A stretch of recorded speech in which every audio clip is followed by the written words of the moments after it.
Hello friends, welcome to Prime Education YouTube channel. I hope friends आप सब लोग बढ़िया होंगे और स्वस्थ होंगे। फ्रेंड्स, आज के इस वीडियो में हम आपकी एडुकेट अभ्यास पुस्तिका कक्षा 8वीं विषय आपके संस्कृत में आपके देखिए 15 पार्ट के आगे जो आपको परिशिष्ट गणित की वैकल्पिक विधियाँ दिया है, इसमें आपके जो सभी प्रश्न दिए उनके सटीक हल इस वीडियो में जानेंगे। तो चलिए फ्रेंड्स, इस वीडियो को स्टार्ट करते हैं।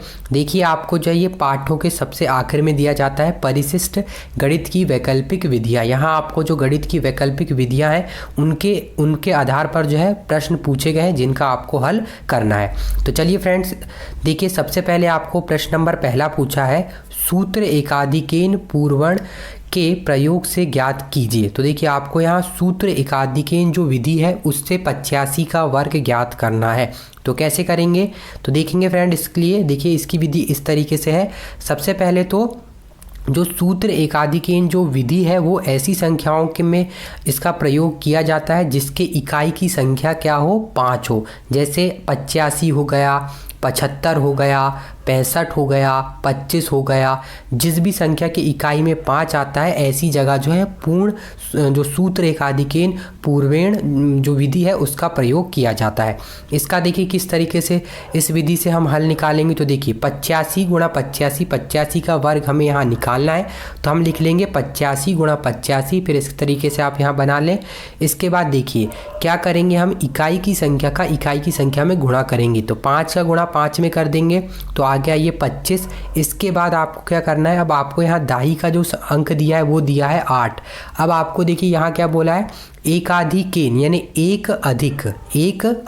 तो एक अधिक तो 8 से आप एक अधिक कर लेंगे तो एक अधिक कितना हो जाएगा, मतलब 9 हो जाएगा।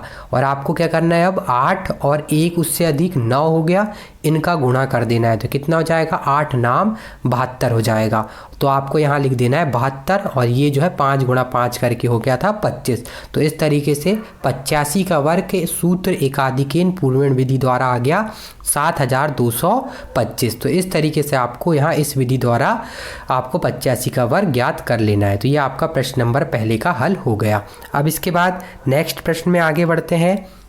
प्रश्न नंबर 2 है, सूत्र यंवत उनम यंवत उनी कर्ता वर्गम चा योज्यते का प्रयोग कर, इस पंक्ति का प्रयोग कर आपको इस प्रश्न को हल करना है। आपको यहाँ 13 का वर्ग बताना है।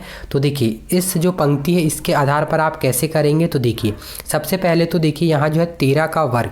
अब 13 जो है उसमें हमें देखना है कि 13 का आधार क्या है और विचलन क्या है। आप क्या करें, यहाँ जो है आप साइड में लिखा नहीं है, आप यहाँ जो है आधार लिख लें इस तरीके से, आधार और यहाँ विचलन, इस तरीके से यहाँ जो है विचलन आप यहाँ लिख लें, आप समझ जाएं इस तरीके से। अब देखिए 13 का आधार और विचलन क्या होगा। तो देखिए किसी भी संख्या का आधार क्या होता है, उसके जो है पास वाली संख्या का जैसे दशक, मतलब 13 का जो पास में कौन सी संख्या होगी, 10 होगी। और उसी प्रकार से अगर यहाँ 23 होता तो उसके पास में जो 10 वाली संख्या है वो कौन सी होती, 20 होती।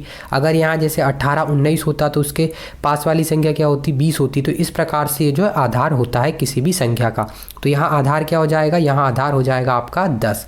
और विचलन क्या हो जाएगा, तो विचलन उस आधार से वो संख्या जितनी भी है वो आपका विचलन हो जाता है। तो विचलन हो जाएगा यहाँ +3, क्योंकि देखिए 13 जो है 10 से कितनी है, +3 है। अगर यहाँ 7 होता समझ लिया, 8 होता तो हमारा जो आधार होता वो भी 10 होता, क्योंकि वो 10 के पास में है। और विचलन क्या होता, तो यहाँ विचलन जैसे अगर 8 होता तो -2 विचलन होता है, क्योंकि वो आधार से -2 कम है। तो इसी तरीके से यहाँ जो है आपका आधार हो जाएगा यहाँ 10 और विचलन हो जाएगा आपका 3। ये हो गया। इस तरीके से आप यहाँ जो है आप यहाँ साइड में लिख लेना कि यहाँ आधार जो है 10 है और जो विचलन है वो 3 है।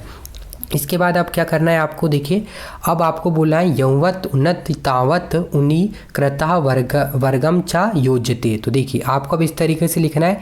आपको सबसे पहले आधार लिखना है, मतलब नहीं, आपका जो संख्या दिया है वो लिखना है। आपकी जो संख्या दिया होगा इस तरीके से आप लिख लें।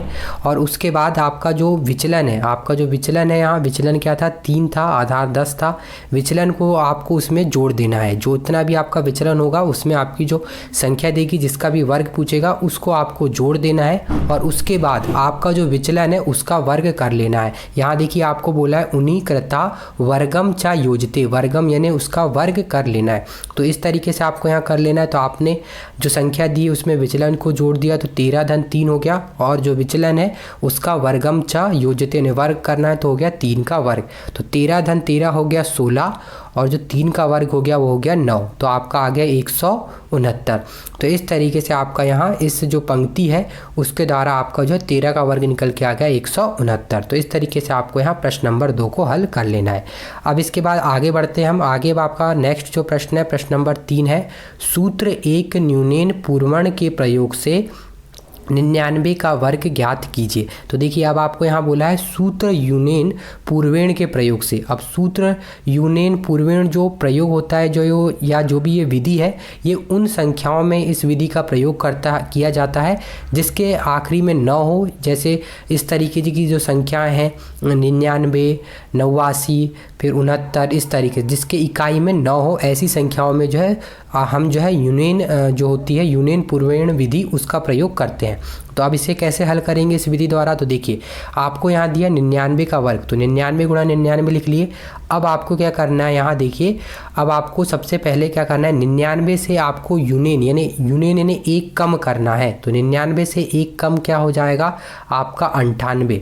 ठीक है, 99 आप जो है सबसे पहले देखिए इस तरीके से आपका सबसे पहले 99 से आप -1 कम करेंगे तो कितना हो गया आपका 98 हो गया। तो आप यहाँ साइड में लिख लेंगे 98, और आपने कितना कम किया 01 कम किया। और ये आप 01 उस कंडीशन में लिखेंगे जैसे कि 99 जो है वो 100 से कितनी कम है, 99 100 से 1 कम है। और यहाँ जैसे अगर 90 रहता या 89 रहता तो 90 से वो कितना कम है 1 कम है, तो इस तरीके से होता है। तो इस तरीके से यहाँ आप 1 लिखेंगे इसे, तो ये हो जाएगा 1 मतलब उससे 01 कम है, मतलब आपको पूरा उसका मतलब दोनों अंकों को लेके लिखना है। तो इस तरीके से ये हो गया 01, और 99 से 1 कम यानी यूनियन होता है 1 कम, तो 99 से -1 कम हो गया आपका 98।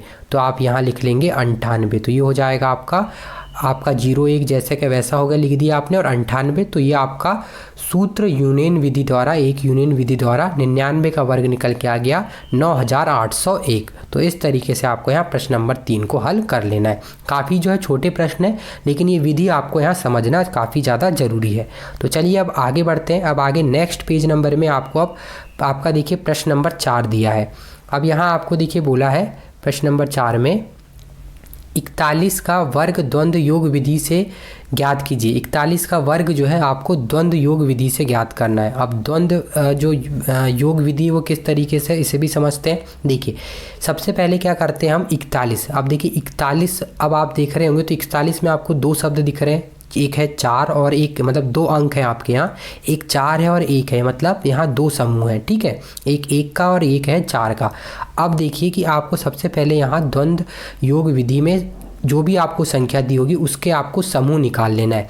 अब कैसे समूह निकालेंगे, तो देखिए इस संख्या में कौन कौन से समूह बनेंगे, तो एक तो 4 बन जाएगा सिंगल, एक 41 खुद पूरा एक समूह बन जाएगा, और एक जो है वो एक समूह बन जाएगा। इस तरीके से जो 41 के समूह बनेगा 4, 41 और 1। ये आप जो भी संख्या दी रहेगी आपको उसका आपको पहले इस तरीके से समूह निकाल लेना है। उसके बाद आपको क्या करना है, अब 41 का वर्ग आपको यहाँ पूछा है द्वंद्व योग विधि से, तो अब 41 का वर्ग बराबर, अब आपको क्या करना है, अब आप देखिए आपको जो ये समूह निकालने हैं उसमें जो पहला समूह होगा, यानी आपने पहला जो समूह क्या हो जाएगा 41 का 4 हो जाएगा, तो उसका वर्ग करना है। और उसके बाद फिर दूसरे में क्या करना है, आप फिर उसके बाद एक इस तरीके से डंडा यहाँ लगा लेंगे। तो ये पहले जो समूह है में जो शब्द है मतलब अंक है उसका वर्ग हो गया। उसके बाद दूसरा जो समूह में है जो अंक है आपका क्या है 41, उसमें आप क्या करेंगे उनका गुणा कर देंगे आपस में। जैसे 41 है तो 4 गुणा 1 कर देंगे। अब चूंकि यहाँ 2 अंक है तो हम यहाँ 2 का भी साथ में गुणा करेंगे। अगर यहाँ जो है 3 अंक होते तो हम साथ में 3 का गुणा करते इस तरीके से। तो 2 अंक है तो 2 का गुणा साथ में कर देना है, तो 2 गुणा 4 गुणा 1 हो जाएगा। और उसके बाद जैसे हमने शुरू वाले अंक का यहाँ वर्ग किया उसी तरीके से आखिरी समूह में जो अंक है उसका आपको यहाँ वर्ग कर लेना है। अब इसके बाद इसको सिंपली आपको हल कर लेना है। जैसे 4 का वर्ग हो गया 16, 2 गुणा 4 गुणा 1 हो गया 8 और 1 का वर्ग हो गया 1। अब इसके बाद आप इनको लिख लें तो ये हो जाएगा 16 और 81। तो आपका जो 41 का वर्ग निकल के आ गया द्वंद्व योग विधि से, वो आ गया 1681। तो इस तरीके से आपका यहाँ जो है प्रश्न नंबर ये 4 का हल है, जहाँ आपको इस तरीके से प्रश्न नंबर 4 को हल करना है। अब इसके बाद आगे बढ़ते हैं। अब आगे देखिए, अब आपको प्रश्न नंबर 5 दिया है, 289 का वर्गमूल विलोकनम विधि से ज्ञात कीजिए।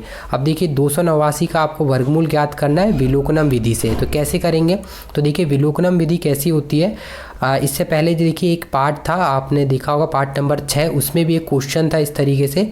तो देखिए इसमें क्या करेंगे, 289 दिया है, इसमें देखिए सबसे पहले क्या करेंगे हम, यहाँ देखिए इसमें हम सबसे पहले हमें जो है 1 से लेके 9 तक के जो वर्ग हैं वो हम यहाँ लिख लेंगे। तो 1 का वर्ग हो जाएगा 1, 2 का वर्ग 4, 3 का वर्ग 9, 4 का वर्ग 16, 5 का वर्ग 25, 6 का वर्ग 36, 7 का वर्ग 49, 8 का वर्ग 84 और 9 का वर्ग 81। इस तरीके से आपको यहाँ सभी वर्ग पहले लिख लेना है। उसके बाद चलिए देखते हैं इसमें। देखिए सबसे पहले हम क्या करेंगे, इस 289 में 2 के आखिर में समूह बनाएंगे।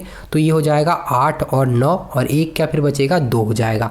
तो अब हमें क्या देखना है, इसके लिए हमें अब देखना है कि 1 से लेकर 9 तक के ऐसी कौन सी संख्या है जिसके इकाई में 9 आता है। मतलब आप देखिए सबसे पहले 9 जिसके आखिर में मतलब वर्ग में 9 आता है। तो कौन सा है, एक तो 3 का वर्ग है जिसमें 9 आता है, और एक तो देखिए 7 का वर्ग है उसमें 9 आता है।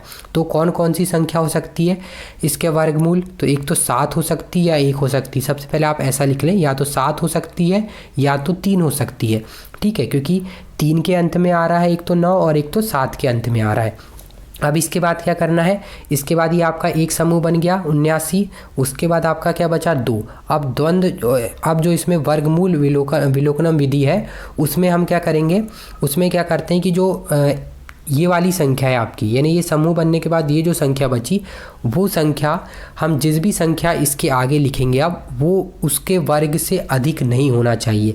जैसे मतलब अगर यहाँ ये 2 है तो वो संख्या जो है जो जैसे मतलब अगर 2 का वर्ग हो गया 4, यानी ये संख्या उससे आगे बढ़ गई, तो उससे आगे नहीं होना चाहिए, कम होना चाहिए। तो ऐसी कौन सी संख्या है, तो ऐसी एक ही संख्या है 1 का वर्ग, क्योंकि 1 ही होता है। तो इसके बाद इसी तरीके से हम यहाँ अब जो है हमारे इस तरीके से हमने इकाई की अंक लिख लिए और दहाई का अंक हम जो है इसके वर्ग से ज्ञात कर लिए। तो ये हो गया, क्या होगा वह 1 हो जाएगा। तो या तो ये होगा या तो 17 होगा या तो फिर 13 होगा, ठीक है।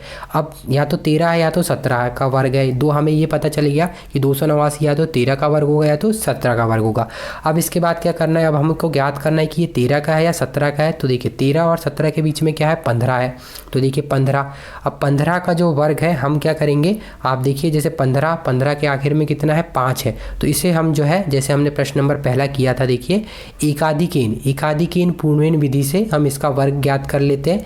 तो 25 का वर्ग एकाधिकेन इससे हो जाएगा, देखिए 25 गुणा 25 का हो जाएगा, देखिए 5 गुणा 5 यानी 25, और एकाधिकेन यानी 2 से 1 अधिक यानी हो जाएगा आपका 2 का मतलब ये हो जाएगा 2, हाँ ये आपका 2 हो जाएगा। तो नहीं सॉरी, आपका 15 का निकालना है, 25 का नहीं निकालना है, 15 का निकालना है। तो 15 गुणा 15, तो 5 गुणा 5 हो जाएगा आपका 25, और एकाधिकेन से 1 से अधिक मतलब हो जाएगा 2, तो ये हो जाएगा 225।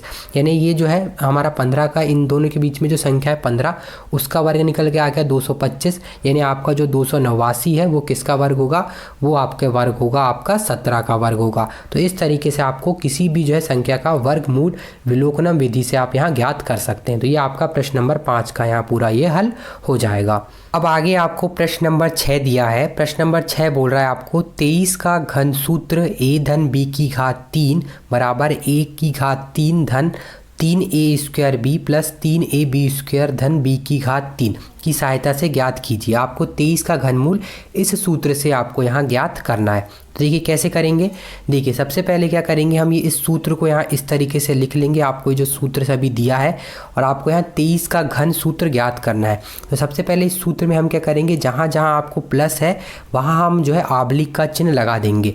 जैसे यहाँ a धन b की घात 3 है, तो यहाँ हो जाएगा a आबलिक b की घात 3। यहाँ है a की घात 3 धन है तो यहाँ आबलिक हो जाएगा, यहाँ भी धन है तो यहाँ भी आबलिक हो जाएगा, यहाँ भी धन है तो यहाँ भी आबलिक हो जाएगा।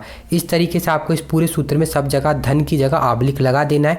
अब आपको यहाँ कंपेयर करना है ए और बी में, और आपको जिस संख्या का घनमूल निकालने बोलेगा उससे कंपेयर करना है। तो देखिए यहाँ आपका ए हो जाएगा 2 और जो बी है वो हो जाएगा 3, इस तरीके से हो जाएगा।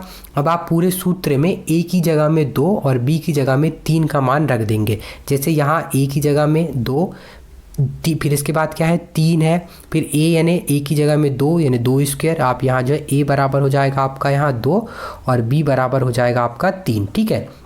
इसके बाद बी का मान रख दिए 3, इसके बाद 3 जैसा का वैसा, ए की जगह 2, ए बराबर 2 है, फिर बी का स्क्वायर यानी 3 का स्क्वायर, बी का मान रख दिया और फिर बी की घात 3 यानी 3 का स्क्वायर। इस तरीके से आपको यहाँ सभी का मान रख देना है। अब आप सबका मान रख दिए, इसके बाद आपको यहाँ सॉल्व कर लेना है। तो देखिए यहाँ सॉल्व करेंगे आप, तो देखिए 2 की घात 3 मतलब 8, और इसे सॉल्व करेंगे तो आएगा 36, इसे सॉल्व करेंगे तो आएगा 54 और इसे सॉल्व करेंगे तो आएगा 27। इसके बाद आपको अब क्या करना है, अब आपको क्या करना है, यहाँ से देखिए सबसे पहले 7 लिखना है। 7 के बाद आपको 2, आप देखिए आबलिक आबलिक में आपके पास सभी यहाँ संख्या आ जाएगी इस तरीके से। अब आपको क्या करना है, आखिरी वाले का यहाँ इकाई अंक लिखना है, 7 हो गया। इसके बाद ये जो दहाई का अंक है उसको आपको जोड़ देना है इसके इकाई के अंक में, तो ये हो जाएगा आपका 2 और 4 6। इसके बाद आपको क्या करना है, अब आपको यहाँ आपका 6 में अब जो है 5 को जोड़ देना है, तो 5 6 और 5 हो गया 11, तो 11 का 1, ठीक है। इसके बाद आपको क्या करना है, यहाँ देखिए 5 और ये 6 को जोड़ दिया आपने 11, तो 11 का 1। फिर इसके बाद आपको क्या करना है, यहाँ आपको देखिए 6 आपका हो गया, ये आपका कहाँ तक आ गया, ये आ गया 167 तक आ गया। इसके बाद आपको क्या करना है, अब आपको यहाँ 3 1 बचा आपका, ठीक है। आपने जब यहाँ 5 और 6 को जोड़ा तो 11 आया और 1 बचा आपका, ठीक है। इसके बाद आपको अब यहाँ नेक्स्ट स्टेप में आपको यहाँ 3 और 8 को जोड़ देना है, तो 3 और 8 11 हो गया, और 1 जो बचा था मतलब वो हासिल का वो जुड़ गया तो हो गया 12। तो इस तरीके से आपको यहाँ इकाई के साथ इसकी मतलब इकाई के से इसका दहाई का अंक, इसके दहाई से इसका इकाई का अंक, इस तरीके से आपको यहाँ जोड़ना है। तो आपका फाइनल जो आंसर निकल के आ जाएगा वो आ जाएगा 12,167। तो इस तरीके से आपको यहाँ प्रश्न नंबर 6 को इस सूत्र के हेल्प से आपको यहाँ 23 का घन सूत्र ज्ञात करना है, जो आपका निकल के आ गया आपका 12,167, ये आपका निकल के आ गया। तो ये आपको प्रश्न नंबर 6 का उत्तर हो जाएगा। इसी तरीके से आपको यहाँ प्रश्न नंबर पूरे 6 को हल कर लेना है। अब इसके बाद चलिए आगे बढ़ते हैं। आगे अब आपको नेक्स्ट प्रश्न नंबर 7 दिया है, 345 का वर्ग द्वंद्व योग विधि से ज्ञात कीजिए। देखिए द्वंद्व जो योग वर्ग द्वंद्व योग विधि है, यहाँ भी हमने देखिए प्रश्न नंबर 4 में इसे किया। इसी तरीके से यहाँ अब जो है प्रश्न नंबर 7 में भी इसे हम हल कर लेते हैं। तो सबसे पहले जैसे हमने प्रश्न नंबर 4 में यहाँ समूह बनाया था, उसी तरीके से यहाँ हम 345 के समूह बना लेंगे। वहाँ जो है 2 संख्या थी प्रश्न नंबर 4 में, यहाँ 3 संख्या है। तो यहाँ समूह कैसे बनेंगे, तो देखिए सबसे पहले 3 एक समूह बन गया, फिर इसके बाद 3 और 1 4 एक समूह बन गया, फिर 345 एक कुल पूरा जो है समूह बन गया। इसके बाद आपका देखिए 45 4 और 5 एक समूह बन गया, और फिर उसके बाद जो 5 सिर्फ है वो एक समूह बन गया। तो इस तरीके से ये संख्या के जितने भी संभावित जो आपके समूह थे वो यहाँ बन गए। एक बना 3, एक बना 34, एक बना 345, एक बना 45 और एक बना 5। तो इस तरीके से आप सबसे पहले यहाँ समूह बना लें। इसके बाद जैसा हमने वहाँ किया था उसी तरीके से यहाँ हमें भी हल करना है।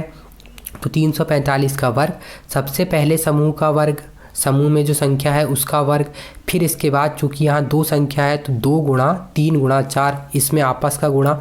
अब यहाँ जो कि 3 है तो यहाँ 2 के साथ गुणा करना है। जैसे कि मैंने आपको प्रश्न 4 में बताया, वहाँ जो है थोड़ा सा मिस्टेक हो गई थी मुझसे कि वहाँ अगर जैसे 3 संख्या है तो वहाँ 3 का गुणा नहीं करना है आपको। अगर 3 भी संख्या है तो आपको साथ में 2 का ही गुणा करना है, ठीक है। वहाँ जो है मैंने थोड़ा मिस्टेक से इस चीज़ को बोल दिया था, उस चीज़ को आप ना मतलब उस चीज़ को आप ना समझे। यहाँ जो सही है वो इस तरीके से होगा, आपको वहाँ 2 का ही गुणा करना है। पर अगर 3 संख्या है तो क्या करना है, अब जैसे 3 संख्या है तो हम तो सबसे पहले क्या करेंगे 3 गुणा 5 कर लेंगे, ठीक है। 3 गुणा 5 इस तरीके से जो 3 संख्या होगी तो 3 और 5 ये जो इकाई मतलब दोनों साइड की जो कॉर्नर की संख्या है उनका गुणा कर लेंगे, और 2 का गुणा तो हम कर ही रहे हैं। इसके बाद जो बीच वाली संख्या है उसका वर्ग हमें जोड़ देना है। अगर कोई भी अगर इस तरीके से समूह आया जहाँ 3 संख्या है तो उसमें हमें ऐसा ही करना है, 2 का गुणा करना है। उसके बाद जो 3 वाली संख्या होगी उसकी जो आजू बाजू वाली संख्या है उसमें आपस में गुणा करके जो बीच वाली संख्या है उसके वर्ग को जोड़ देना है इस तरीके से। तो बीच की संख्या हो जाएगी 4, तो उसका वर्ग यहाँ जोड़ देना है। इस तरीके से ये कर लिए। इसके बाद अब यहाँ 2 संख्या है तो वैसे ही हो जाएगा 2 और 4 गुणा 5 हो जाएगा। इसके बाद ये सिंगल है तो आपका यहाँ 5 का वर्ग हो जाएगा। इस तरीके से आपका ये समूह को आपको यहाँ पूरा करना है। अब इसके बाद आपका काम हो गया आसान। अब आपको सबको यहाँ सॉल्व कर लेना है बस। तो 9 यहाँ हो गया, यहाँ 24, यहाँ 46, यहाँ 40 और यहाँ 25, ये हो गया। इसके बाद आपको क्या करना है अब आपको जैसे हमने यहाँ इस प्रश्न में जोड़ा, जैसे इस संख्या के साथ इस संख्या इस प्रश्न में जिस तरीके से जोड़ा वैसे ही आप यहाँ जोड़ेंगे तो आपका आंसर निकल के आ जाएगा। यहाँ आपका देखिए 1,19,025, ये आपका प्रश्न नंबर 7 का यहाँ हल निकल के आ जाएगा। तो इस तरीके से आपको यहाँ प्रश्न नंबर पूरे 7 को हल कर लेना है। अब चलिए अब आगे बढ़ते हैं नेक्स्ट प्रश्न में। नेक्स्ट प्रश्न है प्रश्न नंबर 8, विलोकनम विधि से 2197 का घनमूल ज्ञात कीजिए। अभी इससे पहले हमने एक सवाल किया था जहाँ विलोकनम विधि से हमने जो है देखिए यहाँ आपका प्रश्न नंबर है वो देखिए ये, इसमें हमने जो है 289 का विलोकनम विधि से जो है वर्गमूल ज्ञात किया था। अब हमें यहाँ जो है अब क्या करना है, अब हमें 4 संख्या वाली संख्या में का जो है घनमूल ज्ञात करना है। ठीक है, तो चलिए कैसे करेंगे। तो देखिए सबसे पहले इस संख्या का हमने यहाँ घनमूल लिख लिया। इसमें हम सबसे पहले जैसे हमने उस प्रश्न में किया था वैसे ही हम इसे भी यहाँ भी करेंगे। यहाँ क्या करेंगे, हम सबसे पहले सभी संख्या के वहाँ हमने क्या किए थे, हमें वर्गमूल ज्ञात करना था, यहाँ हमें घनमूल ज्ञात करना है। तो सबका हम वर्ग लिख लेंगे 1 से लेकर 9 की संख्या तक। तो 1 का घन हो जाएगा 1, 3 2 का घन हो जाएगा 8, 3 का घन हो जाएगा 7, 4 का घन हो जाएगा 64, 5 का घन हो जाएगा 125, 6 का घन हो जाएगा 216, 7 का घन हो जाएगा 343, 8 का घन हो जाएगा 512 और 9 का घन हो जाएगा 729। तो इस तरीके से आपको यहाँ सभी के घन पहले लिख लेना है। अब आपको ये देखना है कि इसमें देखिए जो समूह बन रहा है हमारा, हम 3 का समूह बनेगा क्योंकि यहाँ हम घनमूल निकाल रहे हैं। तो देखिए इसमें जो आखिरी संख्या है, आखिरी जो इकाई की संख्या है वो किस संख्या के वर्ग घन में आ रही है। तो देखिए 7 है तो 7 किसके घन में आ रहा है, तो चलिए देख लेते हैं। 7 देखिए यहाँ ओनली 3 के घन में आ रहा है, बाकी देखिए आप यहाँ किसी के भी घन में 7 आखिर में नहीं आ रहा है। तो यहाँ जो हमारी इकाई की संख्या होगी, इसके घन जो घनमूल होगा वो उस संख्या का इकाई का अंक क्या होगा, तो 7 आ रहा है 3 के तो होगा 3। ठीक है, इसके बाद आप क्या करेंगे, इसमें हम फिर हमारे पास जो आखिरी वाली संख्या बचेगी उसका हमको देखना है ऐसी संख्या जिसका घन उससे अधिक ना हो। जहाँ हमने उस प्रश्न में देखा था इससे ऊपर वाले प्रश्न में कि उसका वर्ग उससे अधिक ना हो, उसी तरीके से यहाँ उसका घन उससे अधिक ना हो। तो 2 से उसका अधिक घन कौन सा नहीं होगा, तो वो एक ही संख्या वो होगी 1। तो यहाँ आपका आ जाएगा 1।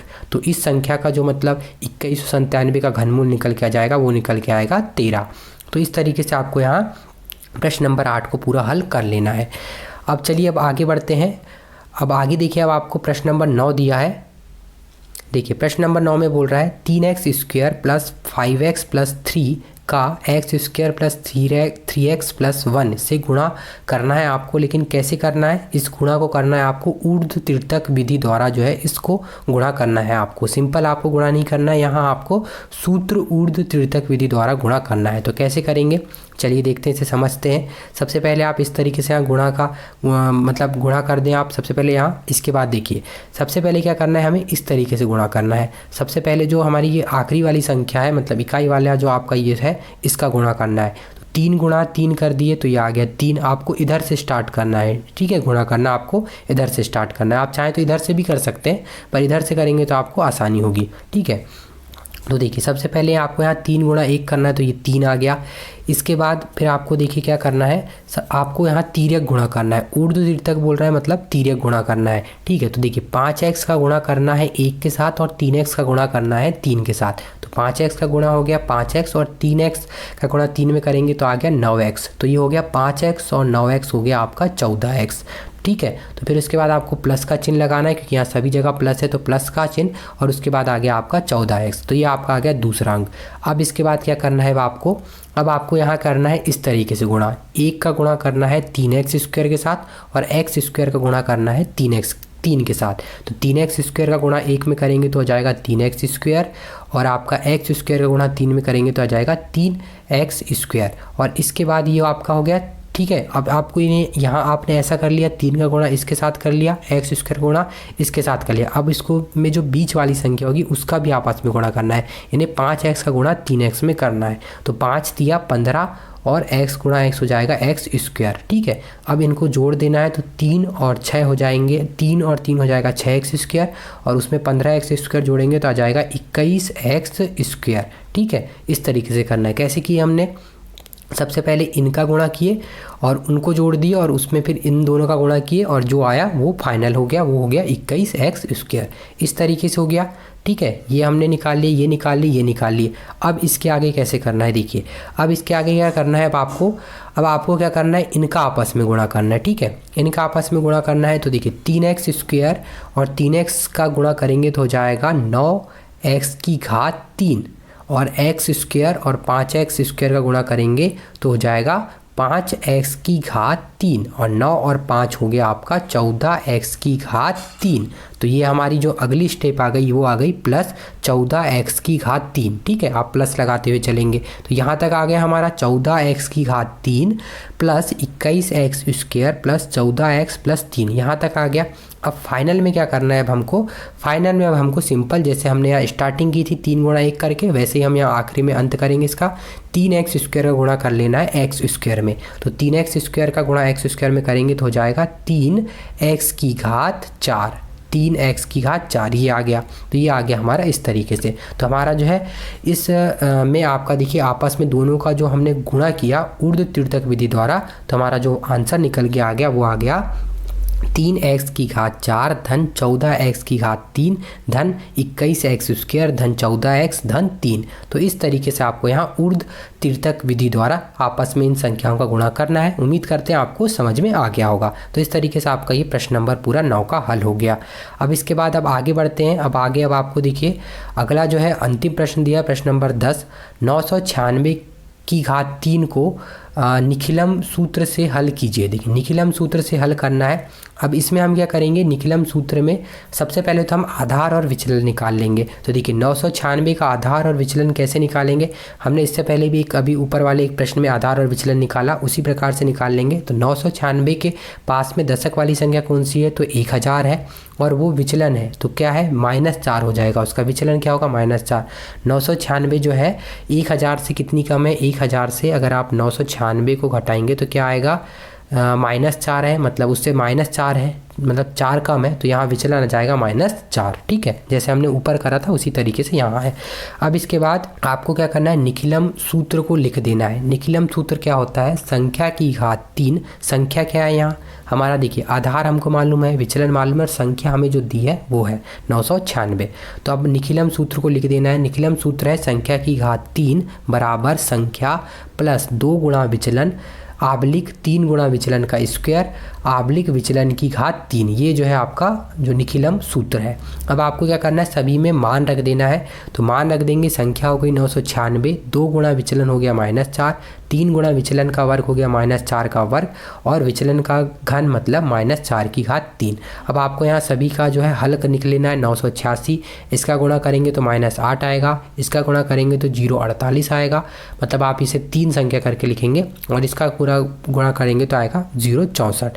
इसके बाद अब आपको क्या करना है, यहाँ अब आपको इसे सॉल्व कर लेना है। जैसा कि हमने ऊपर सॉल्व किया उसी तरीके से सॉल्व कर लेना है। तो ये आपका ये संख्या पूरी आ जाएगी और उससे से -64 हो जाएगा, तो आपका जो आंसर आ जाएगा वो ये आ जाएगा पूरा। आप यहाँ पूरा इसे देख के लिख सकते हैं। तो इस तरीके से आपका ये प्रश्न नंबर 10 हो गया, जहाँ आप 996 का निखिलम सूत्र से इस तरीके से यहाँ हल निकाल सकते हैं। तो आपका हल आ जाएगा ये पूरा। तो इस तरीके से आपका ये प्रश्न नंबर 10 आप यहाँ हल कर लें। तो देखिए आपका प्रश्न नंबर 10 के साथ ये जो आपका परिशिष्ट गणित की वैकल्पिक विधियां हैं, इसमें आपके जो सभी 10 प्रश्न थे वो यहाँ समाप्त हुए। उम्मीद करते हैं फ्रेंड्स आपको इस वीडियो के माध्यम से सभी जो 10 प्रश्न हैं वो समझ में आए होंगे। सभी आपको यहाँ जो विधियाँ दी थी वो आपको इस वीडियो के माध्यम से समझ में आई होगी। अगर आपको ये वीडियो पसंद आया है तो वीडियो को लाइक कर दें, व ऐसे ही और वीडियोज़ देखने के लिए इस चैनल को सब्सक्राइब करके साथ में नोटिफिकेशन बेल को ऑन कर दें, ताकि आपको सभी वीडियोज़ की नोटिफिकेशन समय पर मिलती रहे। और अगर फ्रेंड्स आपको गणित में किसी भी अध्याय में आपको वीडियो देखना है, इससे पहले जितने भी 15 अध्याय हैं, अगर उसमें आपको किसी भी अध्याय पर वीडियो देखना है तो आप देखिए राइट साइड पे आपको यहाँ वीडियो की प्लेलिस्ट की जो है वीडियो यहाँ आपको दिख रहा होगा। आप यहाँ पर क्लिक करके किसी भी अध्याय का यहाँ से वीडियो देख सकते हैं। और अगर आपको एडकेट अभ्यास पुस्तिका कक्षा 8वीं में किसी भी विषय, आपके जो बाकी सभी विषय हैं उनमें आपको किसी भी विषय पर किसी भी पाठ का अगर हल देखना है तो आप इस वीडियो के नीचे डिस्क्रिप्शन में जाएंगे तो आपको वहाँ हर एक विषय की आपको प्लेलिस्ट मिल जाएगी। प्लेलिस्ट के लिंक पर आप क्लिक करके वहाँ से किसी भी विषय में आप किसी भी पाठ का वहाँ से हल देख सकते हैं। तो चलिए फ्रेंड्स, इस वीडियो को यहीं समाप्त करते हैं और मिलते हैं ऐसे ही किसी एक नेक्स्ट वीडियो में।